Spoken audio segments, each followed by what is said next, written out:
Hello, my name is Monique Carmela. I am a trauma-informed feminine empowerment, self-love, and relationships coach.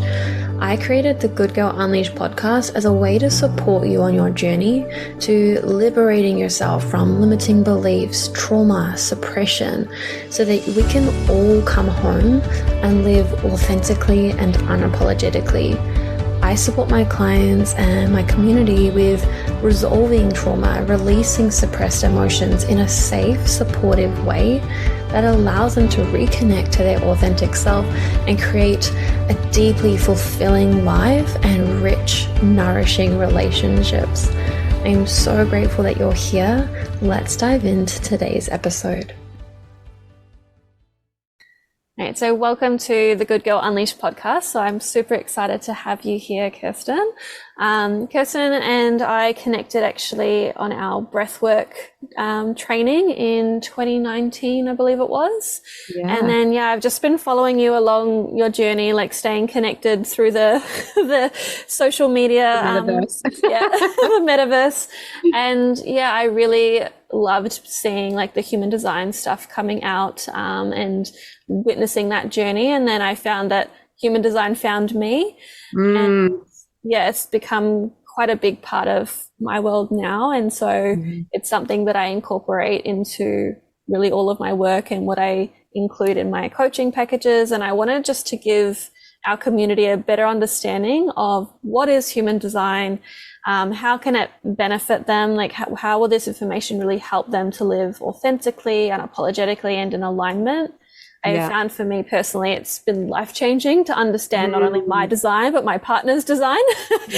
Me being a manifesting generator and him being a projector. It caused a lot of ruckus in the beginning. And I finally understood how our designs are so different.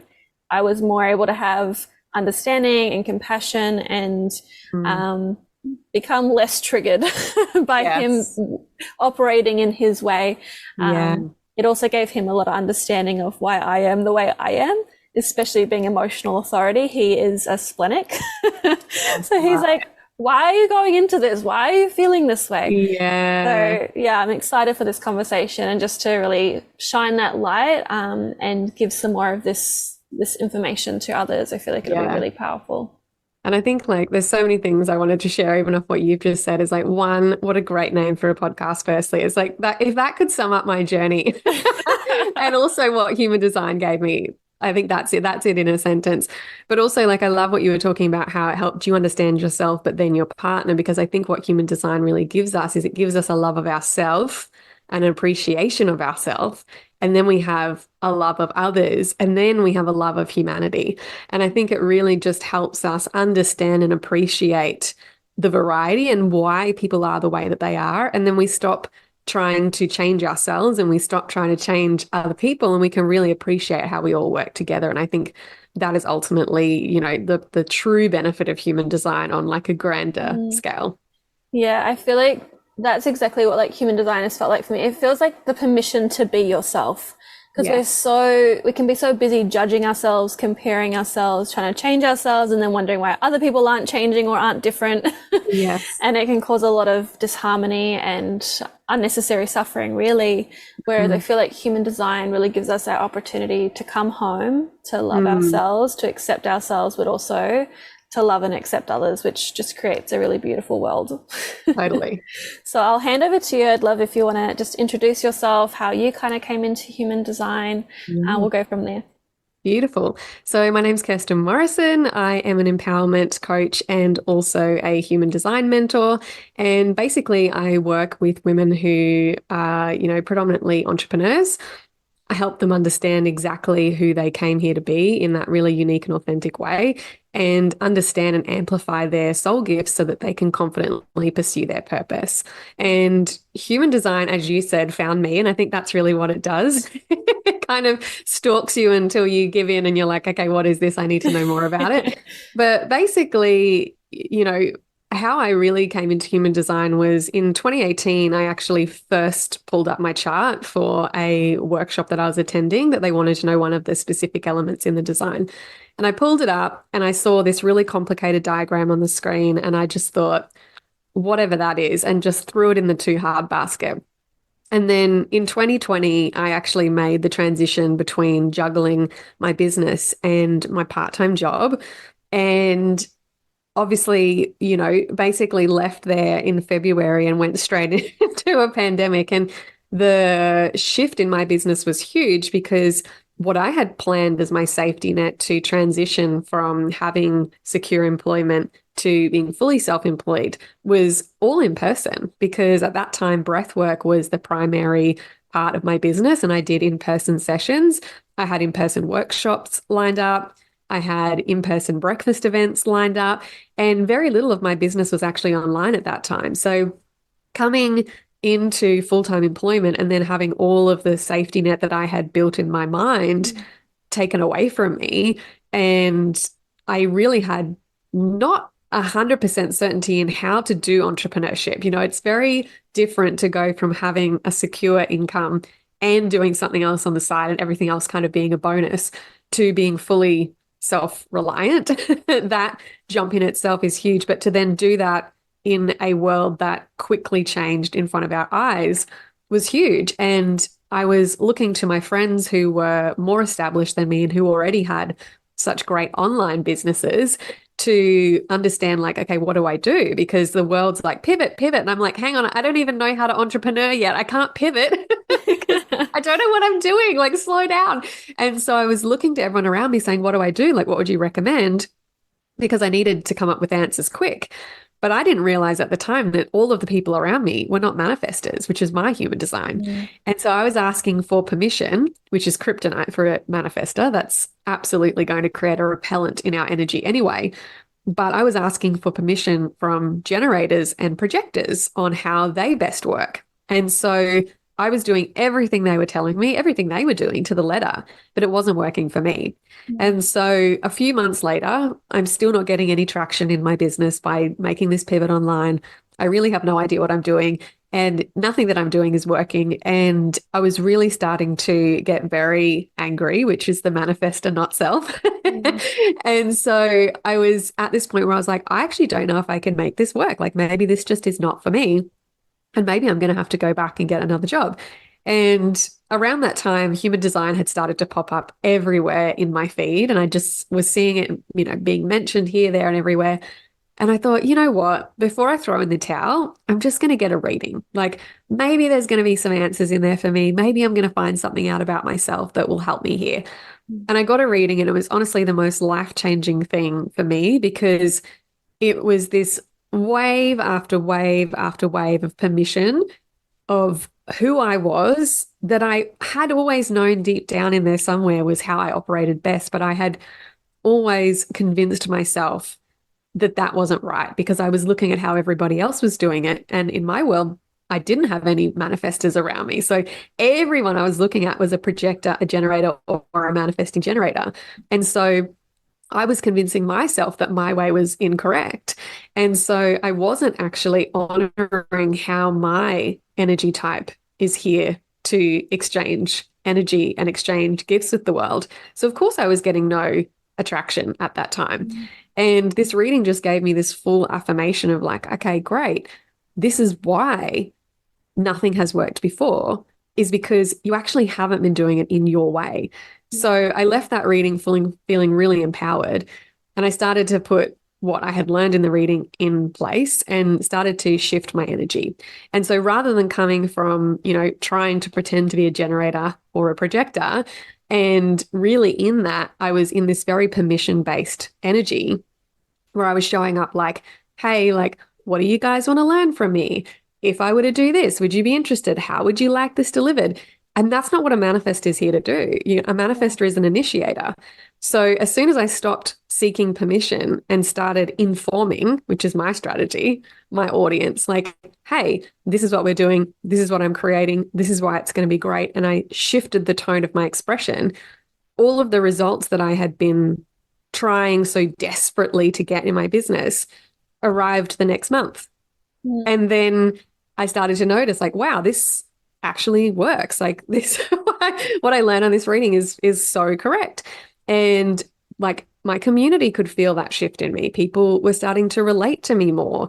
I was, like I said, getting the results that I'd been searching for, and things were just picking up momentum so quickly that I eventually gave in and studied human design as well, and then brought that into my business. And I think because my audience could feel such a shift from me in the way that I had come out of my shell online, really, that they were like, well, whatever just happened for you, I need to know about that for me. And so human design was such a big boom in my business. And, for me, my, energetic purpose on this planet, when you look at my chart, is actually to empower people to be individually themselves. And so human design was such a great vehicle for me to be able to do that and help other people understand how to be uniquely themselves and step into their purpose from really harnessing the gifts that they are uniquely designed with. And so, human design has just been life-changing for me, but I just love now being able to share that every single day with other people and help them have that moment of permission to be like, oh, wow, I actually don't need to be like everybody else. This part of me that I naturally know feels good, I don't need to fight against that anymore. Like, I can actually just be that because that is actually me. And it gives our minds something to hold on to so that we don't convince ourselves out of actually that truth, because we're like, well, I've got this piece of paper now that I can say, hey, that thing that I actually want to do, that is actually correct for me. So I can stick to that and I don't need to compare myself to anyone else. Yeah, I love that. And it's so resonant for me, just what you shared as well around like the entrepreneurship, and everyone's like, this is the way to do it. This is the way to do that. This is the path. And it's like, I was listening to another lady who teaches human design, and she was like, yeah, all these people are like, do it my way, but maybe they're actually just doing it in alignment with their design, and it actually just is not going to work for you and your design. And so it's really about really understanding who you are and what your design is and how to work within that, within your own alignment. And it's like making your business work for you and for the life that you desire to have. And I'm like, oh, that was just like a next layer permission slip, because it's so easy to get caught up in what everyone is saying is the thing, like that shiny object. And like, we want that kind of like, I feel like there's a lot of conditioning around the savior of like, this is the thing that's going to work for me. This is the thing that's going to save me. This is the thing that's going to change it all. But it's like, what I have found with human design is like that self-empowerment, like really feeling empowered in who you are and living in alignment with exactly that, like your unique design. Totally. And I mean, I have made so many investments in the past off that energy where I'm like, this is the magic silver bullet that I need to fix me to, get things working again. And, even prior to that reading, I had invested in like 2 programs that were just not for me. And they just pulled me even further away from my design and left me even more angry and resentful. And what I really have noticed actually since implementing human design is it didn't stop me from investing in my growth, but the place that I invested in was, instead of coming from that savior complex of like, this is what I need to fix me because this part of me is not working and I need to be more like that, or I need to have those results, was actually from desire. Like, oh, that seems really fun. Like I would want to know more about that. And I know when I step into those environments, what's actually correct for me and what is not correct for me. So I can take what actually resonates and supports my design and I can leave the rest. Yeah. I've noticed that shift for me in both kind of ends of the spectrum of like what I choose to invest in for myself, but also the people that I want to call in, that I want to work with. I want people to come in because they feel that desire. And it's like, there's so much more available to me. Like there's so much more I can do and experience and cultivate like from that really empowered space, rather than like, I'm drowning, please save me, where's my lifeline? Like, and it's like, we're just kind of jump from thing to thing. So it's coming into like, what do I desire? What feels in alignment? What feels exciting? Where's like my joy? And like being manifesting generator is like following that joy, that satisfaction. And I've actually started to really be able to feel that of like, oh, this is what satisfaction feels like. This is what my aligned self feels like. I was living in frustration for so long. And because I just didn't know that frustration was actually feedback. So, yeah, I'd love to maybe start diving into the different types, because people are probably like, what are you talking about? What is this? Especially if they haven't heard about human design before. So maybe we'll go into the different types. Yeah, beautiful. So basically, before we get into what the five energy types are, human design in itself, I really just think of it is like our soul blueprint. It's essentially the user manual for our human experience. And I honestly think we should all get one at birth. So Yes. we can use it for our whole lives. And it's such a great parenting tool as well if you have little ones. But you know what? Really, it gives us this beautiful combination, I think, in the parts that we love about astrology. It gives us that, you know, soul path, the soul gifts, like our personality expression. It gives us all of those components that we love, but it also gives us a really solid understanding of the human being and the vehicle that we're using and how we metabolize stress and how we process emotions and how our mind works and, you know, whether we have access to willpower consistently or not. Like so many different things that give us an understanding of how we as the human move through the day to day, as well as what we're here to do and that bigger purpose and what our energetic contribution is. And so I think that's why it's so resonant for people, is because it really does combine so beautifully those two worlds. And for me, like, I love astrology, but it completely goes over my head. Like, I don't know how I've tried so many times to get into it, and I'm like, I don't understand it. Whereas with human design, I feel like there's so much resonance because there's the humanness within that I think really, really helps in that day-to-day capacity. So basically, we have so many different layers that human design go into, but the first kind of top layer in how we start to get split out into this really beautiful differentiation process is the 5 energy types. And our energy type is essentially the energetic vehicle that we're driving around in this lifetime. And it gives us an understanding of how we're here to exchange energy correctly with the world around us.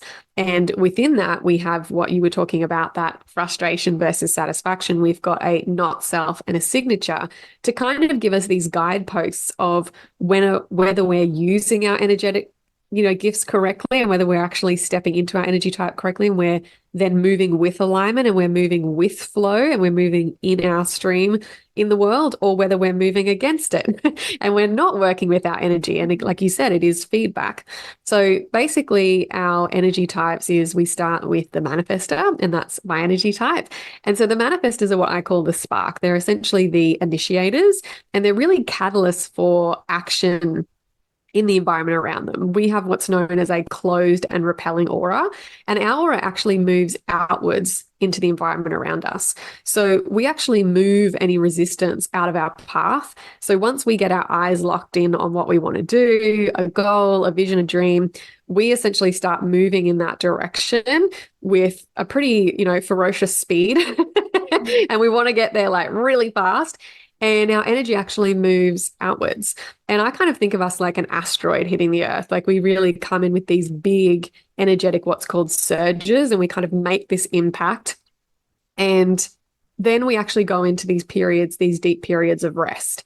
So we are not consistent energy beings. We actually work best in big output, followed by periods of rest. So that in itself for me was one of the most life-changing gifts I could have received, because I really recognized how much I pushed myself to be consistent and how much I really, you know, demonized myself when I was not able to be consistent, how much I just tried to push through that rest period, and how irritated and angry I would get. And then I would internalize that as like something wrong with me because everyone else can be consistent. Why can't I be consistent? So that in itself is understanding that I'm actually designed to work in surge and rest, because as the initiator, that big energetic surge is the impact that I'm here to make. And if I'm not well rested, I can't make it. And so our strategy is to inform, because we move quite differently to all the other energy types. Our informing is basically to lower the resistance in our path so that we can move from point A to point B as quickly as we would like. And so what we're really doing is we're giving people a heads up. This is what I'm doing. This is where I'm going. This is how you can support me. Hey, I'm going into a surge period. I'm not going to be available for the next 4 days. Or, hey, I'm going into a rest period. You're probably going to hear less from me. So we get to inform the people around us so that we can actually have a pathway to what our signature in, which is peace. So when we use our voice and we inform, we actually are able to move at the speed and at the pace that we need and what we like and desire. And that gives other people around us the opportunity to either, what I say, get on board or get out of the way. Because if we're in this beautiful initiating energy and our energy is moving outward, it's making contact with the auras of the people around us. And some people are going to be really initiated to want to be a part of that. And other people are going to want to move out of the way of that. And they're going to be like, okay, cool. You just go, like, not for me. Yeah. I'll be over here, like, do your thing. And so for me, what I was talking about with that permission-based energy is before I was informing, especially in my business, I was constantly getting met with resistance. And that was also in personal relationships as well. When I was, going to my friends and I was saying, hey, what do you think about me doing this? Or what do you think if I were to call it this? Or I'm thinking of doing a membership. What do you think about that? And I was constantly getting no's, or like, oh, like, how much are you going to charge? And what are you going to do? And what's it going to look like and how many people? I'm like, I don't fucking know. I just want to like go. I just want to create this thing. I'm like, I've got this vision. I want to head in that direction. I'm excited. Like, let me go at it. And so I would then get really discouraged and I wouldn't do it, or I would change the way I wanted to do it. I would do like feedback and, go and do market research and all these things that you're meant to do. And then everyone would tell me what they wanted. And I'm like, but that's not really what I wanted to create. And so when I stopped doing that and I just started trusting, this is what I want to do, and this is the way that I want to create it, which is what a manifestor is here to do. They're here to carve out new realities, initiate new movements, catalyze action. And so once I started doing that, I was then able to go to my audience and be like, hey, this is coming. This is going to be great. This is how you can get involved. This is what it is. And people's energy shifted so much, going from like struggling to sell out programs. Suddenly it was like people were like, oh my God, what is this thing? It's so cool. I want to be involved. Like, this feels so exciting, because I was actually informing and using my voice in the correct way. And I still sometimes just for fun today, I love experimenting with things. Even now, I'll just like occasionally throw like a little curveball in. I'm like, just in a test, I'm going to ask a question or like, do something like that just to see. Never gets any resonance. But every single time that I inform, people really, really, really, react to that and they respond because I'm using my energy correctly. So a manifestor's not self is anger. So anywhere we feel like irritation, frustration, anger, like any of those umbrella emotions, that's a sign for us that we probably haven't informed and we need to give someone around us a heads up so we can return to peace. Even in my creative process, I had to have so many reestablishing conversations in my personal relationships when I found out I was a manifestor, because people would give me unsolicited feedback all the time because they thought I needed help because I was previously constantly going to them for advice. And so when I started really creating in the way that I wanted, I started holding back and not telling people things. And then I would launch like 5 card decks and my friends would be like, hey, why didn't you tell me you were doing that? That's really cool. And I was like, because I don't actually want all of the questions in the way of that. Like, that actually like really takes away from my process. So I would love to keep you in the loop, but in future, when I tell you what I'm doing, just be like, okay, cool, great, unless I ask for your input. So even that in itself was having those conversations and helping people understand how they could support me in my energy, because it is very different to everybody else. So my personal relationships shifted. My client relationships shifted. The way I even mentored people shifted. The way I used my voice shifted, because I wasn't asking for permission and trying to dull my voice down. I was using my voice. I was informing. I was initiating through my voice. And even in my like mentoring sessions, I stopped trying to be a generator and like trying to respond and, extract things out of people. And I was like, no, I actually, how my energy works best is to come in like the catalyst and literally just be very direct and say it how it is and say it how I'm feeling. And like that, increased my confidence in what I did, but it also exponentially increased my client results as well. So there was so much power, I think, in understanding my energy type as a manifestor, and just has given me so much sense of peace back in my life as well. Yeah. And that just will create a ripple effect as well. Like, the more of us that can be, I feel like, in that signature, whether it's peace or satisfaction or joy or whatever, it's like that really benefits all of those around us. Like, I think with the voice, there's a lot of fear to express and speak our truth and really live in alignment. Like there's this good girl complex, which is really what this podcast is all about, is like that good girl unleash. And that's what I can feel from you and your journey of like that kind of looking for permission and then actually just stepping out into the world, like, this is who I am, this is what I'm doing. And then it's just like that magnetism, like just, amplifying. Totally. Yeah. And, even for me, like changing how my business was run, like instead of just being open and available all the time. Like I have, every, 6 to 8 weeks, I'll take a week block off where it'll just be my manifesto creation time, or after I launch something, I'll take intentional rest time. So it's just shifted how I approach my business, and I've stopped making myself wrong for that. Even my podcast, like I actually used to try and do like a weekly podcast and a regular podcast or a regular newsletter, and that just wasn't in alignment with how I work. And so now I do seasonal podcasts. And so I create, the last podcast I did, I think was like 12 episodes, 13 episodes, and I released them all over like a 2-week period. And the podcast before, I did 10 episodes I released in one day. So it's like I just kind of like throw it all out there and I'm like, binge it like a Netflix series, enjoy. But I create it in my surge and then I deliver it and then I go into a rest and move on to a different process. So yeah, it's definitely, instrumentally impacted the way that I work and just allowed me to stop trying to be like everyone else, because manifestors are only 9% of the global population. There's not a huge amount of us. So like I said, I don't have any other manifestors in my inner circle. And so I had to really take a step back and be like, okay, cool. Like what I'm looking at is not actually how I'm designed to be. And I have to continually remind myself that, because I have so many beautiful generators and mani gens in my field who are just like posting every day and on stories every day. And I'm like, okay, cool. That's not for me. It's okay. I love that. It feels incredibly liberating. Like that's how I'm feeling in my body, just in your sharing. And I have a really beautiful manifestor client. So I know she'll get a lot out of your share as well, and being able to resonate with that. Because I feel like, a lot of us tend to be like confined in the conditioned way of being and doing. And this just really, like, human design just feels like this is the freedom to be ourselves and to be unique and find what feels in alignment for us. Totally. And so then we have the beautiful generators and manifesting generators. And I'm going to explain them together because they've got a lot of similarities, but then we'll explain what the differences are. So basically, the generators and mani gens combined make up 70% of the population. So they are really the energetic set point and the pulse of humanity, because you guys have what none of us, the rest of us, have, which is the defined sacral center, which is, when you pull up your chart, that beautiful square in the middle of your belly. And what this gives you access to is consistent access to life force energy, vital life force energy. And so the rest of us do not have consistent access to that. Me as a manifestor, I do have another energy motor that's connected to the throat, but it's like a little motorcycle engine. That's why it burns up really quickly, like a rocket launch, and then I have to recharge it.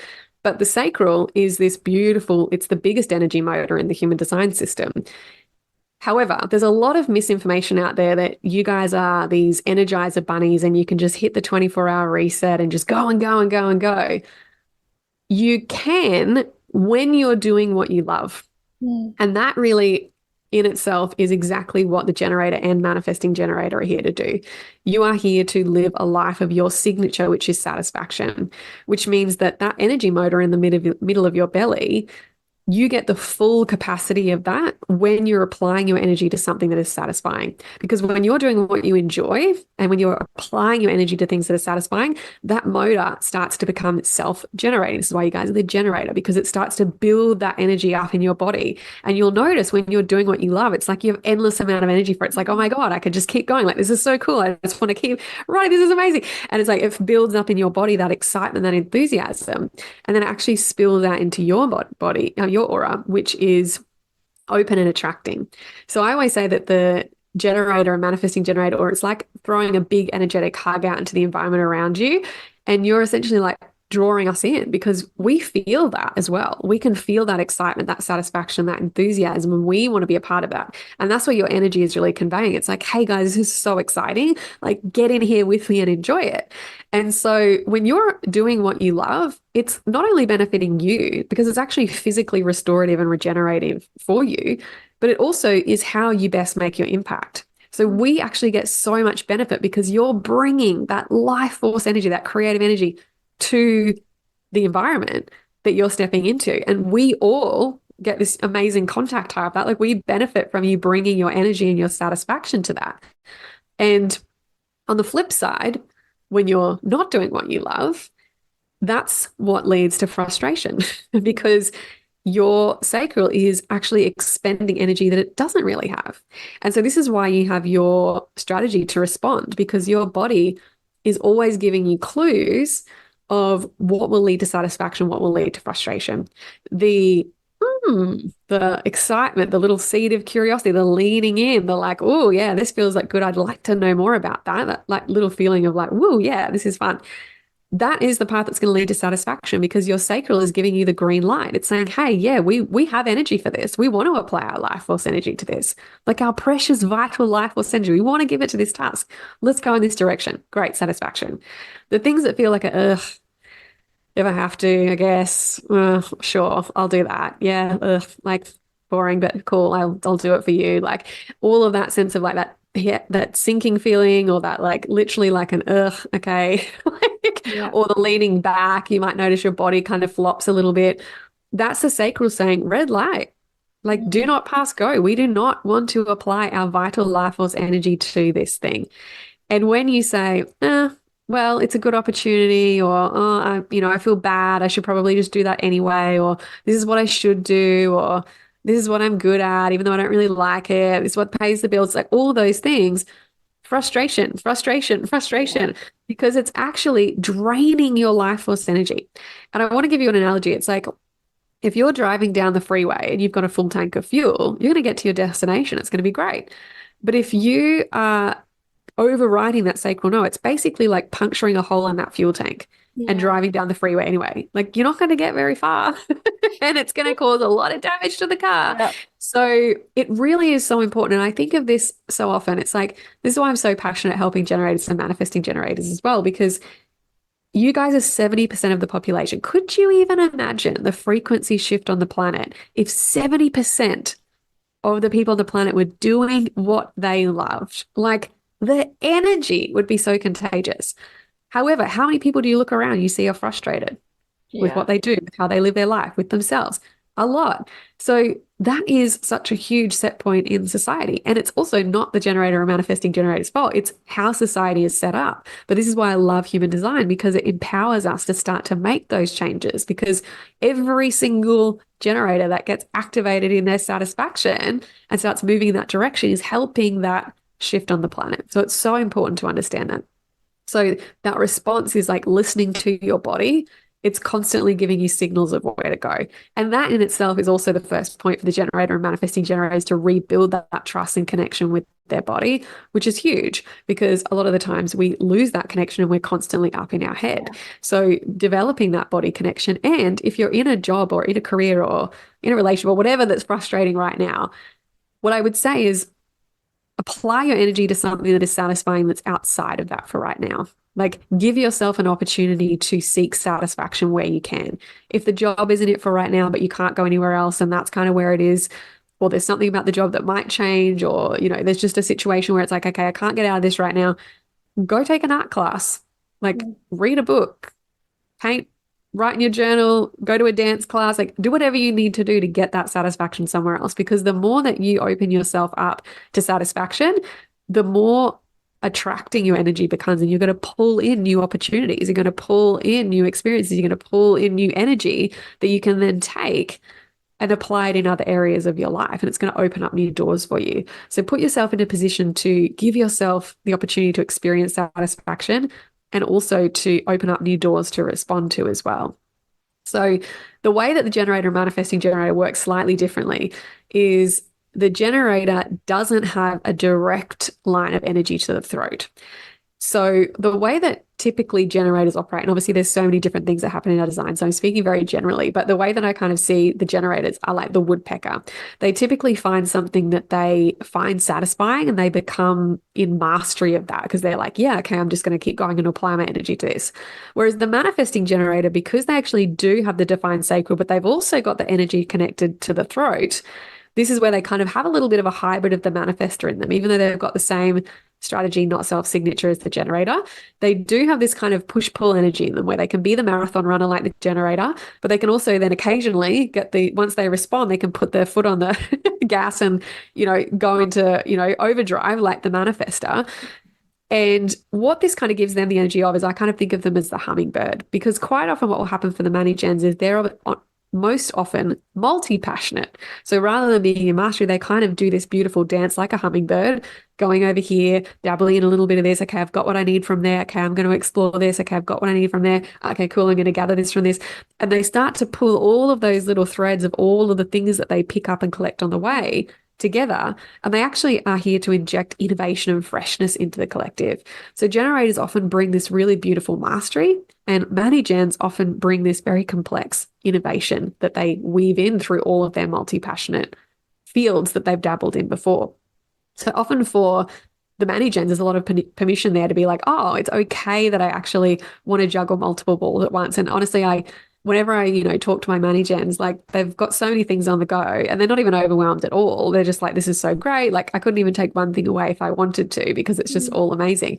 But for me, I'm like, whoa, like there's like 6 too many things on your plate, like right there. But again, this is where it's helpful to understand, because what often happens for the Mani-gens is we hear so often is like, you're too busy, you're working too much, like you've got too much on your plate, you should take something off, or you should just stick to one thing. And they're like, oh, like that doesn't feel right. But then they're like, okay, cool, I'll dwindle it back. I'll take things off my plate. I'll just stick to this one thing. I'll see it all the way through. And that's not necessarily how they're here to be. So I think there's so much permission and understanding how both of those energy types work. And I do really see that in, my generator friends that are around me versus the Mani-gens. Is like quite often my generator friends will have like, 1 or 2 things that they just, like they'll have like a mastermind as their signature offer and they run it like all year round, or they'll have, a few events that they do like peppered in around that. And then like the Mani-gens are like, they've got like 6 things on the go at all times. So it's like, it's just such a different energy, but it's still that same thing. It's like bringing their mastery with satisfaction, bringing their innovation with satisfaction. And I think it's that enthusiasm that is really the beautiful gift of both the generator and the manifesting generator. Yeah, I definitely resonate with that, like being very multi-passionate and like, but I like this and I like that, and like, but I should choose one thing to become the expert. And like, again, what I've kind of been conditioned to, like, this is what I meant to do, or climb the ladder in this one particular thing. But I'm like, but I want to do this as well. And then it's like, anytime I try and like, let me just focus on this one thing, I get all these different ideas, but I'm like, oh, shiny. Yeah, exactly. Yeah. And I think that that's just, again, such beautiful permission, because what I always find with the Mani-gens is like finding an umbrella that it's all housed under, but giving yourself that ability to move and have that variety is so important as well. Yeah, definitely resonate with the variety. Yeah. And then we have our projectors, and their aura works very differently. They are 24% of the population, and their aura actually goes into the other. So they have a deep and focused aura. And so what this actually gives them the capacity to do is really see things in a different way. And so our projectors are like the eagle above the field. They can kind of see potential things that we necessarily can't for the rest of us that are just walking the trail. And so what the projector's main gift is being able to optimize systems, processes, and also other people's talents based on their ability to essentially go into the thing that's in front of them, whether that be a project or a person, and have like a little taste of it. And they can kind of see, okay, cool, this is where we could kind of, move things around and optimize this. And, you're really good at that. We can bring that out of you. So they've got this beautiful refinement and optimization within their energy. And so I always say to our projectors, like, their power isn't what they can necessarily do. It's what they can actually see. And so it's actually the unique genius that they've got and how they can see that is their power. Because projectors, because of their focused aura and because they don't have a defined sacral and they don't have an energy motor connected to the throat, the way that they work is going to be very different to the rest of us. And so for some, and it really depends as well, the projector has the most variety out of any of the types. Some of them could be nearly fully defined in their chart. So they could have like, everything but the sacral defined, and others may only have two energy centers defined. Mm. And so there's a very big variety of what that energy will actually look like. And I know some projectors who have heaps of energy and are constantly on the go. And like the projector signature is success. So there's a big drive for that output as well. And then I know other projectors who do like 3 or 4 hours of work a day in this focused, short, sharp burst. And then they need a lot of time to rest and nap and recharge. And so what that actually looks like is very dependent on the rest of their chart, but it's finding that way of not overdoing it with their energy and remembering that it's not about their output, it's about what they can see. And so the projector strategy is probably one of the most confusing. It's to wait for the invitation, but I actually say to reframe that, to allow yourself to be recognized, because your aura is like a spotlight. Not everyone is going to be ready for what you can see. Not everyone is going to be ready to be in your spotlight. And I think for projectors, there's so much out there in the world. It's like, go out and get it, like cold call, pitch in the DMs, like all of this stuff. And it's like, that's not necessarily going to work for projectors, because how their energy is designed is actually to attract invitations, attract opportunities, and then they can decide if they want to apply their energy there.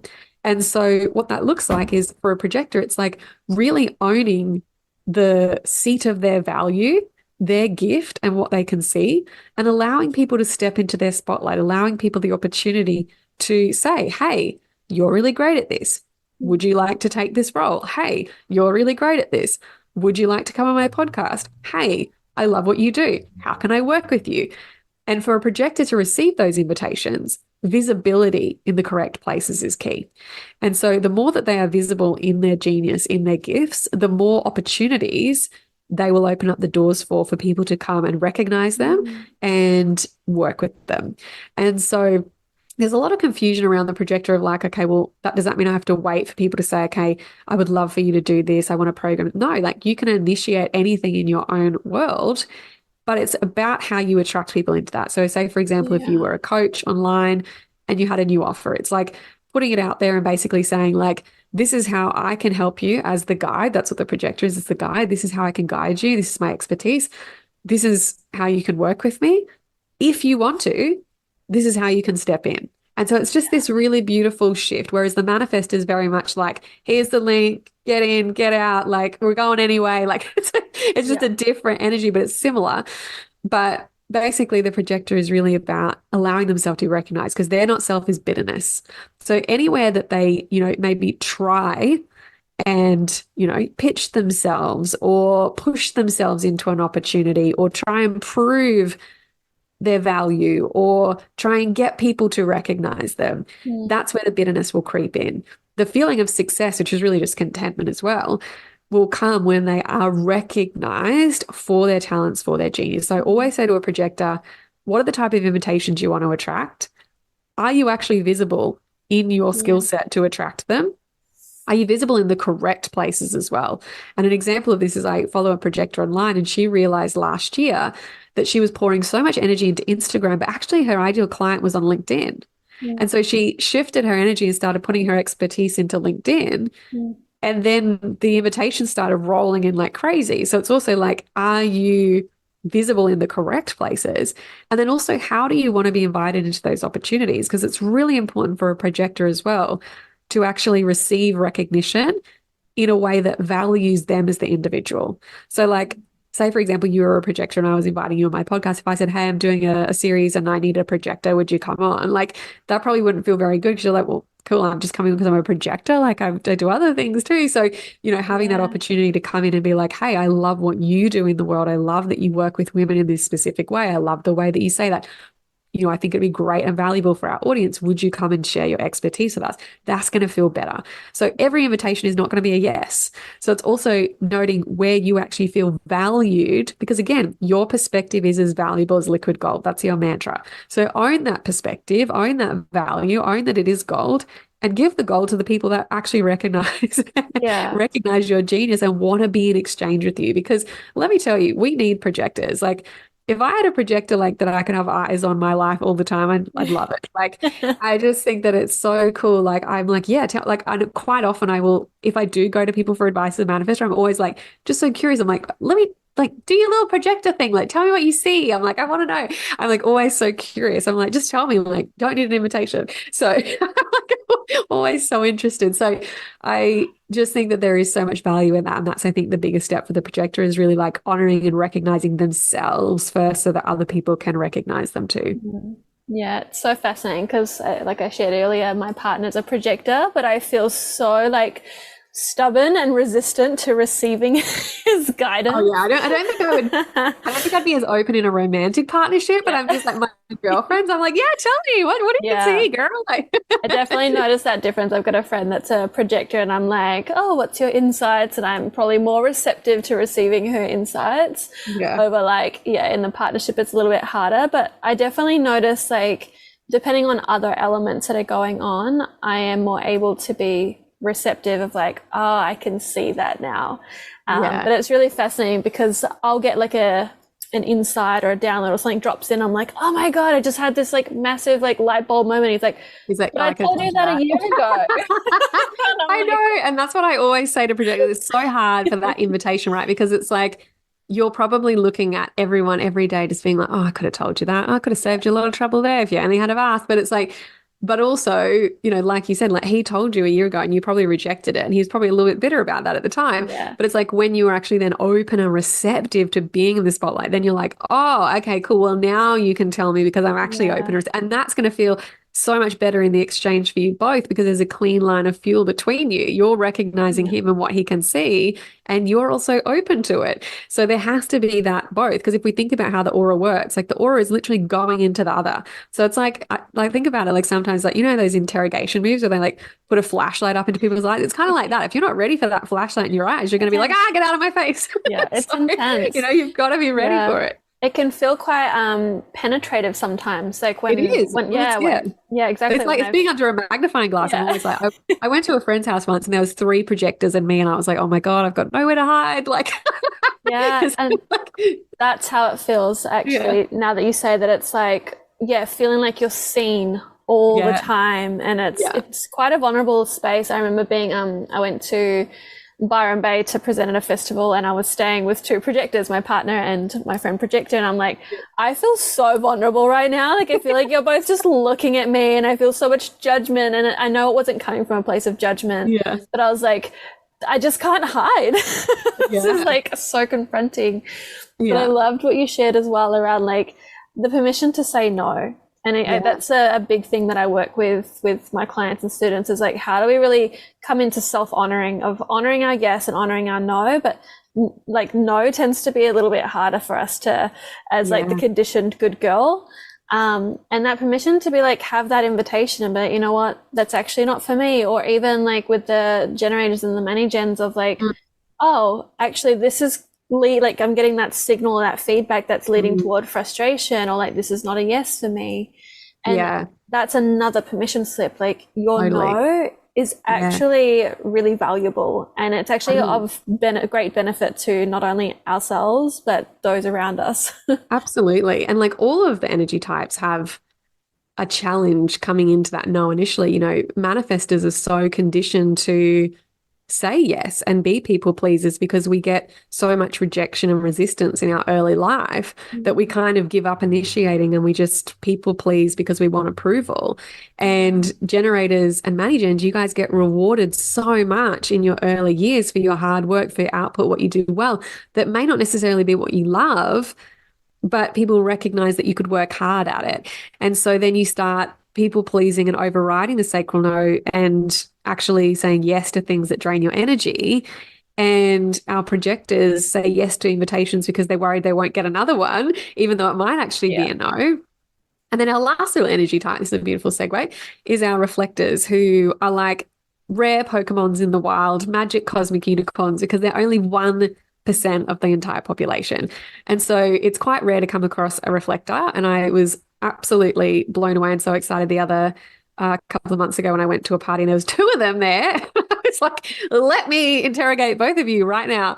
But what's interesting and different about our reflectors is when we all pull up our charts, the rest of us, there will be some, you know, shapes that are colored in. We've got some lines and some that are open and white. Mm. And the shapes that are colored in for all the rest of us are where we have consistent, reliable energy and we're energy transmitters there. where we're open and white in our chart is where we're energy receptors, we're fluid, we're not fixed, we're learning in those areas. And for our reflectors, when they pull up their chart, they actually are all open and white. They've got no defined energy centers at all. And so what this actually gives the reflector the superpower of is they can essentially go into any environment and they know the health of the environment because they're fully open and receptive. They know what that environment needs to be at its optimal health. And so the way I kind of see our reflectors is no matter what they do in the world, they are really this beautiful, impartial judge that helps us move society into a more fair, equitable, and just community.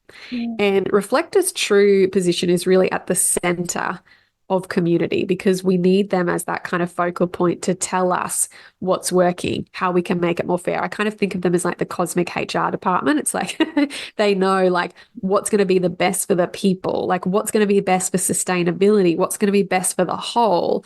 And that's really what they're ultimately here to do, no matter what their kind of role is. Now, their aura is resistant and sampling. I think there's a lot of like misconception around reflectors that they're this, very vulnerable little creature because they're all open, but their aura is resistant and sampling. So they get to choose what they sample and indulge in and what they can test and when they want to disappear from that. So they can come out and they can connect and then they can go and recharge. It's up to them what they actually choose to sample in. And so what the biggest thing for the, reflector is like, rather than letting those open centers be a sponge, they can be a sieve. So they can sample it, but they can pass it through. And what that really requires for the reflector is coming into the recognition that they don't need to be like the rest of society. They're here to be who they are uniquely, and that can change at any given moment. But I think one of the biggest things that I've heard from reflectors is the reason they don't resonate or they have resistance to knowing more about human design is because a lot of the messaging out there is that they don't have their own sense of self. And every single reflector that I have met has been so uniquely them, like very, very niche, like wow, like probably like some of the most individual people I've ever met where it's like they just have like a personal brand about them or something. Like it's so like, wow, you are you. But the reflector strategy is very different to the rest of us. Their strategy is actually to wait a full lunar cycle. So basically, because they're so open, how their chart is designed to work is they actually need a lot of space and time. And so while they themselves stay fixed at the center of that, a lot of what they might do kind of changes a little bit and it kind of moves in very seasonal, cyclical ways, I've noticed. I've got a friend who's a reflector very close to me. And what I'll notice for her is like she might start out the month with an idea, but by the end of the month, it's completely different or it's taken on a new form or she's maybe realized, hey, that's actually not for me.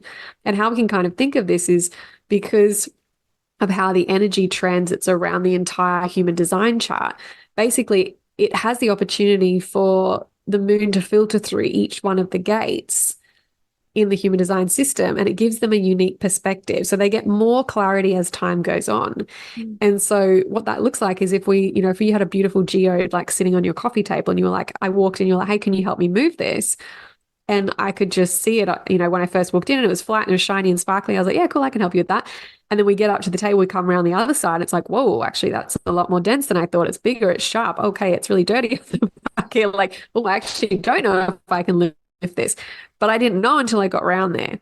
So for a reflector, it's really important for them to give themselves that time to be able to go all the way around the table to see all the opportunities and all of the different facets of that particular idea or decision that they might be making, and to be able to see it from a full 360 perspective. So the biggest thing for the reflector is not to try and conform to society's boxes and not to let society rush them. They can be whoever they are, and that can change and that can evolve and it can take time and take process. So allowing themselves space and time and allowing themselves the opportunity to change, to grow and to evolve as they see fit. Now, their signature is really fun. It's surprise. So also like the way that I see a reflector is because they are designed to be at the center of community, but they're also designed to move freely within those communities. So like, when you go to a festival and you go with a big group of friends and you're at one stage and you're like, oh my God, like I love it, you're enjoying it. And then there's just like something shifts and you're like, I'm over this stage, I'm over these, like I just need to go. And you like go to a different stage and then you're like, oh, this is so cool. And then you're like, I'm over here, I'm going to move again. So that's kind of how reflectors are designed. I really see that with our reflectors is they do kind of move around either different groups, different interests, different workshops. And like when they can move freely and they can be who they are and they can take their time, that's when the reflector really comes alive. Now, their not self is disappointment. So anywhere they're feeling disappointment, they've probably tried to either fit themselves into a box. They haven't allowed themselves to move within either the correct communities because the health of the environment for the reflector is huge. So they don't have access to healthy environments. They're not in the correct environment. So they're not able to really move freely with and be themselves within those environments. So the more that they're allowed to be themselves, take their time and also like mix things up and have fun, that's when that surprise will come in as well. So we can really see that, for the reflectors, their no also comes from giving too much to themselves and not having that time for themselves, and also saying no to conforming and contorting into being different versions of themselves that don't actually feel authentic to them as well. So all of us have our no to honor within that. But I also think we can see how we actually all really work in symbiosis so beautifully together. And I think if we all had the opportunity in society to let manifestors initiate and have the freedom to do that in their own unique way, in the way that they want to do it, that would create such an energetic shift, and then also allow our generators to have things to respond to also then, bring that satisfaction into the work and the lives and the communities that they're here to touch. And then our projectors would be able to step in and oversee things. They would be able to give us efficiencies, improvements. And our reflector would be able to make sure it's fair, just, and equitable for all of us in the process. So we all work so beautifully together, but we're not all designed to do the same thing. And so I think that's the biggest thing. It's like coming into that permission of like, the more that we can all be ourselves, the more that we can actually work together and pull in the same direction. Yeah. It's so amazing, just to see how we can actually be this really beautiful collective community that we all get to be ourselves and actually live in our joy, our satisfaction, in peace, in all of these beautiful surprise. things. Imagine if everyone was in their signature. What a fun world that would be. But then I think when you look around, the most thing we see, disappointment, bitterness, frustration, anger, so we can see how much society is actually pulling us away from our authentic self. But we all have individual control in coming back into our own alignment, which is going to continue to ripple out, as you said before. Yeah. And it's what's coming up for me now is how the body is self-healing, and it has this desire to come back into alignment or health. It's going to heal itself. You cut yourself or you fall over, it will heal. And it's what it feels like for me is that there is this strong pull to come home to self, to come back into alignment. But there are so many distractions and so much conditioning and trauma and different things that can maybe block us from that. But I feel like there is this strong pull still, this strong desire. And I see it all the time in the work that I do. We're looking for something.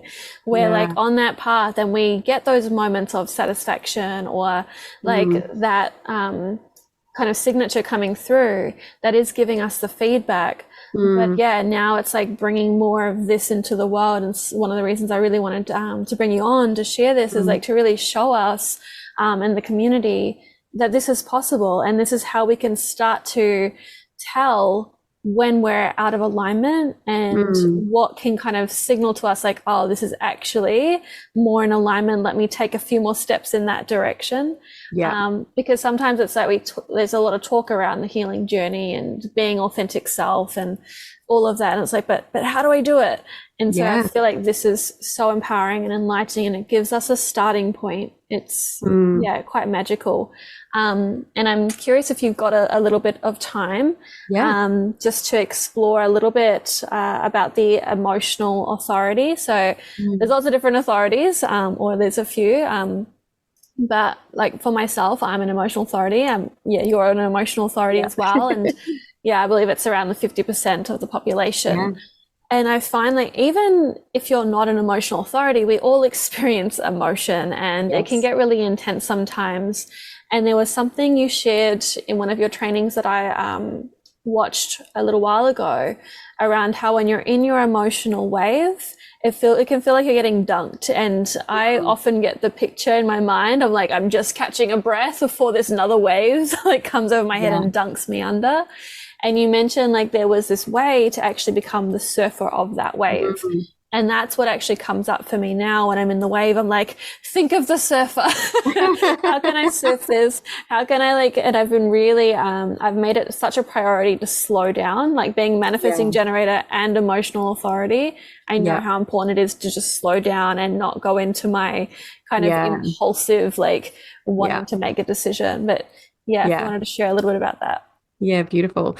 And so it's so ironic that I actually came up with that analogy because I'm so afraid of sharks. It's like my number one fear. So I've never surfed. So I don't know what it's like to be an actual surfer, but I'm an emotional surfer. But basically our authority is our decision-making center. So like you said, there are multiple decision-making centers and authorities in the human design system, but for the emotional authority, that's actually 50% of the population.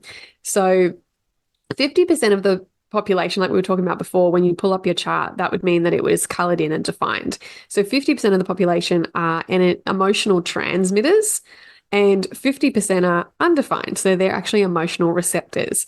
So for us as the defined emotional beings, we are essentially this beautiful emotional set point, and we're transmitting the emotions out into the collective. And we really are here to ride the waves of our emotions. That's how we make decisions, but it's also just how we live our life. We're here for the full spectrum of emotions, the ups, the downs, and everything in between.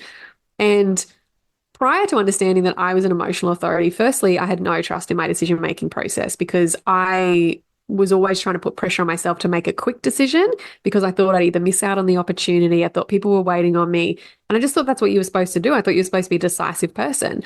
And so I would then go and ask everybody, hey, what do you think I should do? What do you think I should do? What do you think I should do? I've got to make a decision. What do you think? And then I would get like 10 opinions, and I used to call it serial polling. And then I'd be so much more confused. And then, my mum would say to me, I don't even know why you ask because you just do whatever you want anyway. but, what I didn't realize was I was actually riding my wave. So as an emotional authority, I'm here to go through the motions of like, I'm going to do it. I'm not going to do it. Oh, this is exciting. Actually, I don't know about this. And then eventually the wave turns into a ripple. But we've got to wait for that emotional clarity to kick in order to know what is right for us. So now I just give myself time. I say, hey, when's the latest I can let you know? I'm going to have to feel into that. Can I get back to you on Monday? Whatever it is, I just need a little bit of time to ride that wave and get into that emotional certainty.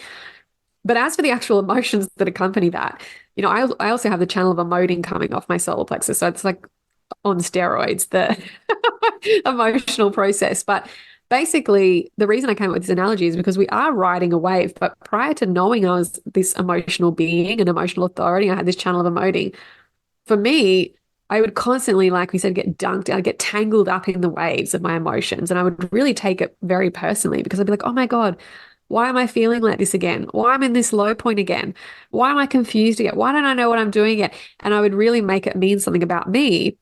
And because I was making it mean something about me, I was really prolonging the emotional intensity of that because I was investing so much energy into like, why is this happening? Why is this happening? I was like resisting it and, really being in it and like taking it personally. And so it was so much more intense. And quite often those are the times where I wanted to like give up on my business, or I wanted to throw in the towel, or I didn't believe in myself because I was in this low melancholic point in my wave. Whereas like now, the analogy of being the surfer is rather than like just free falling and getting tangled and dunked and ripped along the sand and the coral and all of that, if we have a surfboard, we can ride the wave powerfully. So the distinguishing point for me with that was when I experience those emotions, rather than identifying as the wave, I recognize that I'm just riding the wave. And that doesn't disassociate me from experiencing the emotions, but it makes me a little bit more objective about what's actually happening in that process.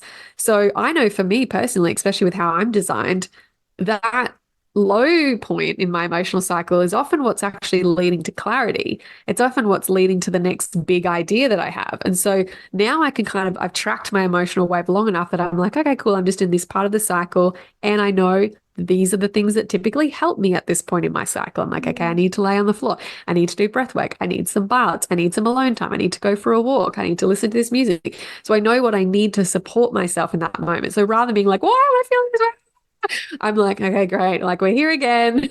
What do I need? And it just gives me that point of distinction of like, this is just part of the process. There's actually nothing wrong with this, but this is how I can help myself while I'm here. And that has been the shift to be the surfer. Mm. Now, the rest of the population, that 50% undefined, they're also at the whim of our emotions because they're receiving that. They're experiencing our emotions and amplifying it as well. So I apologize for being an emotional wreck at times, our little undefined solar plexus. But for us as defined emotional centers, the more that we can healthily process our emotions, the less we're dumping our emotions onto our undefined emotional friends. And Yeah. so what I really used to recognize as well, and I've, tried to get so much better at this, is because as an emotional being, I'm like, oh my God, let me come and cry to you and tell you about and then I'm like not realizing that they're like, holy fuck, this is really intense. I think I'm available for this. Like, I don't think I can cope because this is a Yeah. lot, because they're amplifying that and receiving that as their own.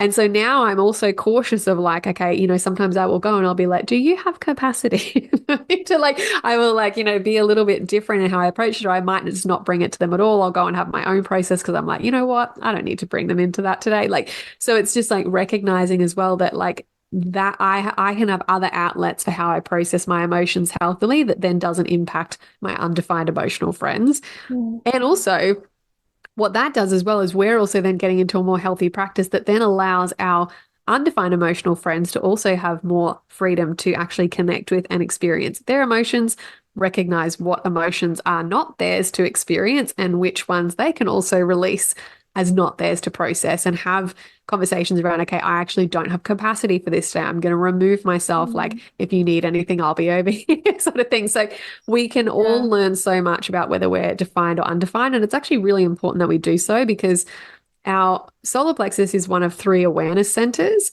And we started out with just one, which was our spleen, which is our intuition. So that was like caveman times, like eat or be eaten. Instinct was how we related with the world.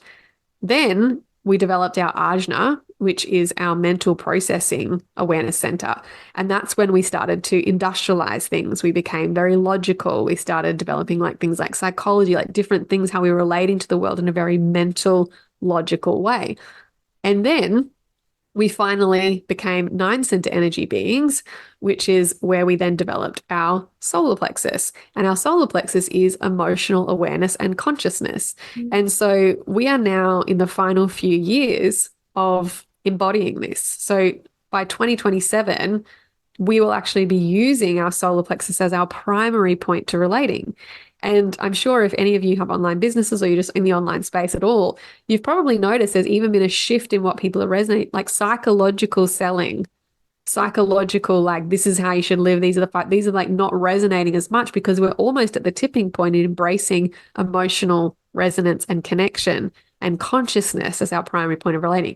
That's why people are relating more to like, who are you? What are you experiencing? You as the person, like we're shifting how we're relating. And a big part of that is also coming into how we actually healthily process our emotions as both defined and undefined, because if that is our primary point of relating, we need to know how to healthily process our emotions so that we can actually healthily relate to each other as well. Yeah, it's so important, and I see it all the time in my work with like all these emotions and not really knowing how to process them, and so many emotions feeling wrong and suppressing things, and we make it mean something about ourselves. Like I'm all about the like bringing awareness to what are you making this mean about you, because it actually doesn't mean anything other than what you make it mean. And so it's like releasing that story around it, and actually that's what's been really life-changing for me, of like, oh, I'm in a wave, okay, this actually doesn't mean anything other than that I'm in the wave. This is an emotion. It's valid. Like I give myself permission to feel it, but I don't have to buy into the story of this means I'm not good enough, or this means I'm not cut out for this, or this means that. It's like, actually, I'm just honoring that I'm an emotional being, and this is the wave that I'm on, and how can I support myself through that? How can I love myself through that? How can I have more compassion?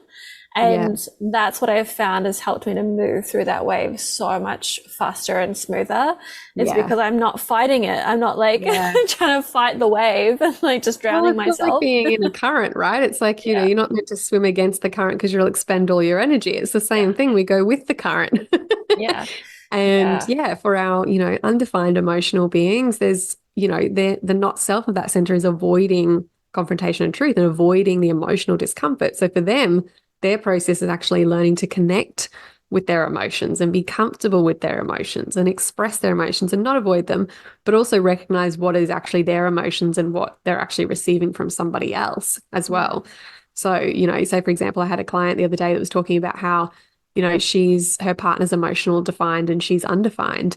And she was like feeling all these things and she's like, oh, what is going on? And then she realized that it was actually her partner's and she went and said, hey, are you experiencing XYZ? And he was like, yeah, I am. And she was like, oh, it's not mine. As soon as she acknowledged that, the emotion disappeared for her. So again, it's that sponge Mm. versus sieve as well. So we both have so much to learn about emotions, regardless of whether we're defined or undefined. But I think as, defined emotional beings, we can definitely Mm. learn how to process our emotions in a healthy way and, discern whether we're getting dunked by the wave or whether we want to surf the wave. Yeah. And it definitely impacts, like I notice like what you're saying really resonating within my relationship, like being with a splenic projector Yeah. who's like, why are you so emotional? I don't understand why you're like taking this so seriously or why this is coming up for you. And so he's been able to understand me, which has helped him to hold space. Yeah. But also to take space when he needs to, and me Yeah. understanding like, oh, I'm like a tornado right now. Of course he's gonna want to take space, like, Yeah. and also honoring that. So, and through my learning how to emotionally process that, like you said, it takes that dumping off him Yeah. and that expectation of he should be a certain way or to support me or show up when I'm like, oh yeah, this is freaking intense. Yeah. And there was someone that shared with me that projectors will feel a lot more intensely. So I don't know if you've got some insights around that. But so I was like, oh, I just thought he didn't feel anything because I'm like feeling like I'm just exploding and he's like all the way over the other side of the house. Yeah. And it's like, nah, he's actually feeling all the things on a really deep level. Mm. Yeah. Yeah. And I think even how you both make decisions. I mean, the splenic is the fastest decision-making center and the solar plexus is the longest. So it's Yeah. like he's like bang, bang, bang, like inner knowing, clarity, and you're just like, wait, I Yeah. need to like ride my wave for 7 days. Yeah, because he'll be like, oh, well, this is like, start giving me like an answer or a solution or guidance. And I'm like, I don't want your guidance. I need to I ride my know. way. I know. I also feel like that's a very masculine, feminine thing too. I feel like a lot of Yeah. that masculine energy is like, let's come up with a game plan right now. And I'm like, Yeah. no, I don't want to hear your game plan. I just want to like cry it out. Just let me be in my shit for a couple of days. Then we'll come up with a solution. I don't Yeah. need that. I just need you to hug me and tell me everything's going to be okay. Yeah. The joys of navigating human life. But this is why human design is so helpful because we can have a roadmap and understand why we do what we do. Yeah. Yeah. So I highly recommend to everyone who's listening to pull up your chart and just start to have a little bit of like inquisitive curiosity. Like obviously you look at it and you're like, what even is this? Like there's a lot to it. But even just through this conversation, you can get to know like your energy type, your authority, and just start to open up that realm. And then obviously if you're wanting to explore a little bit more, Kirsten has some incredible offerings to help as well. Yeah, if you want to share a little bit about that. Yeah, beautiful. So the easiest way to connect with me, I'm on Instagram predominantly, which is at kirstenmorrison.co. And then you can also head to my website, kirstenmorrison.co. I will also send you the link to pop in the show notes where you can actually pull your own human design chart there. So if you've never heard of it, you can pull it up there. Even if you have, you can pull it again because I have my own descriptions on there. So that might help you make sense of things a little bit if you have thrown it in the too hard basket. But you can pull up your free chart. Underneath that, also, there is a HD Basics mini course. So you can just get that for $25 if you're like, I just want to know a little bit more about what we've been speaking about today. That expands on a masterclass on your energy type, your authority, and also your profiles, which are kind of like your leadership archetypes in the world. So if you just want to dip your toe in a little bit more, you can do that. If you just want to go all in and know all the things about you, I would definitely recommend having a human design reading, and you can find that on the website as well, but I'll also give you the show notes too. But that really is such a beautiful session because it really gives you, rather than just, I guess, the overview of what the things are, it helps you understand like how all of the moving parts of what you're seeing on the screen work for you, and also how you can actually implement them in your unique life with the experiences that you're currently having. Because even if we all had the exact same design, we still are all having a unique life experience that filters through that in a different way. So having the reading is definitely a really beautiful place to dive in if you feel like that's something that's calling your name. Yeah, highly recommend. Like it's definitely quite life-changing to have, like you said, that manual that really we should be birthed with. Yes. I often think like how did I even navigate life at all before this? I Like know. no wonder there was so much turmoil. Yeah. But yeah, for everyone as well that is in our Women Ascending community, I invite you to jump in and share your design, and let's start to get to know who's in the space. I think that'll be really cool. Like it's something that I'm asking people all the time now. Like, oh, what's your design? I know. I feel like I just like people are probably sick of me asking that now because I'm like, I can't help you or relate to you until I know your design, because then I can like really see you and give you all the things. Yeah. Yeah. Also, thank you so much Beautiful. for jumping on and sharing. Thank Like you for this. having me. Yeah, there's just so much here, and I'm sure there's so much more we could explore at another time as We'll do well. like a 10-part series. I know, right? Still not touch the surface. So good. Well, thank you so much. I'll put all those links below, and I can't wait for everyone to hear this. Thank you. For many years, I struggled with accepting me for who I really was. I felt completely lost and disconnected, and I was deeply afraid of what others thought of me, of not fitting in, and I held the belief that I was never going to be enough for anyone or anything. And so I actually found that I was pushing everyone away, and I wouldn't really let anyone get too close out of fear that they would see the real me and they would see that I was no good, and that would lead to further pain. It felt easier to be alone than to risk letting someone get too close and breaking my heart or abandoning or rejecting me. I felt incredibly overwhelmed by emotional triggers. I felt powerless, and I just felt like it wasn't safe to be myself or to express myself. And so that's what I really have loved about bringing human design into my world, into my coaching, and also onto this podcast to share it with you. It is something that I bring into my one-on-one work now. Whenever someone joins me for a one-on-one journey, they will receive a one-on-one session with the beautiful Kirsten, because I feel like it is so important. I often wonder how I navigated life prior without having this beautiful tool and awareness of how I operate in the world. So knowing my energy type and my authority has been really life-changing. It has really brought me into a deeper acceptance of who I am and how I operate, and has given me some really incredible tools.